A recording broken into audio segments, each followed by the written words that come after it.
পাকিস্তান ক্রিকেটের তারকা ব্যাটসম্যান বাবর আজম এবং উইকেট কিপার মোহাম্মদ রিজওয়ান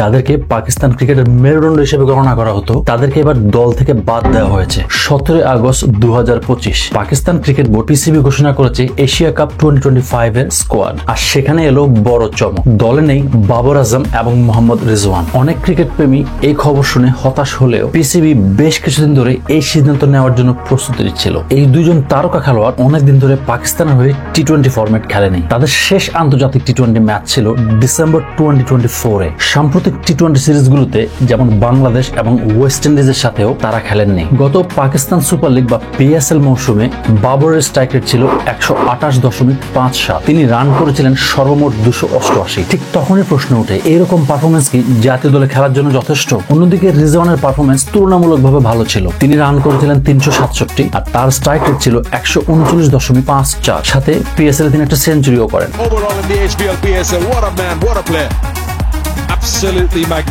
পাকিস্তান দলের হেড কোচ এই সিদ্ধান্ত নিয়ে কথা বলেন। ক্রিকবাজের রিপোর্ট অনুযায়ী মাইক হ্যাসন বলেন, এই নিয়ে কোনো সন্দেহ নেই যে বাবরকে কিছু জায়গায় উন্নতি করতে বলা হয়েছে, বিশেষ করে স্পিন বোলারদের বিরুদ্ধে খেলা আর স্ট্রাইক রেট বাড়ানোর দিক থেকে। বাবর এই বিষয়গুলো নিয়ে খুব কঠোর পরিশ্রম করছে। তবে এই মুহূর্তে যেসব খেলোয়াড় দলে আছে তারা অসাধারণভাবে পারফর্ম করছে। সাহিবজাদা ফারহান মাত্র 6টি ম্যাচ খেলে 3বার প্লেয়ার অব দ্য ম্যাচ হয়েছে। বাবরের মতো একজন ব্যাটসম্যানের সামনে সুযোগ রয়েছে বিবিএল এ খেলে প্রমাণ করার যে সে এইসব দিক থেকে উন্নত করেছে। ওর মতো খেলোয়াড়কে একেবারে উপেক্ষা করা যায় না। এশিয়া কাপ 2025 টি-20 শুরু হবে 9 সেপ্টেম্বর সংযুক্ত আরব আমিরাতে। 17 সদস্যের এই স্কোয়াডের নেতৃত্ব দিবেন সালমান আগা। দীর্ঘদিন হ্যামস্ট্রিং ইনজুরির কারণে বাইরে থাকা ফাকর জামান ফিটনেস টেস্ট পাস করে আবার দলে ফিরেছেন। অন্যদিকে শাহিন আফ্রিদিও নিজের জায়গা ধরে রেখেছেন এশিয়া কাপ। বাংলাদেশের বিপক্ষে টি-20 সিরিজে 8 উইকেট নিয়ে পাকিস্তানের সর্বোচ্চ উইকেট শিকারী সালমান মির্জাও দলে জায়গা করে নিয়েছেন। তাছাড়াও দুজন specialist wrist spinner Abrar Ahmed ও সুফিয়ান মুকিমও তাদের জায়গা ধরে রেখেছেন। 12 সেপ্টেম্বর পাকিস্তান তাদের গ্রুপ স্টেজের প্রথম ম্যাচ খেলবেন ওমানের বিরুদ্ধে,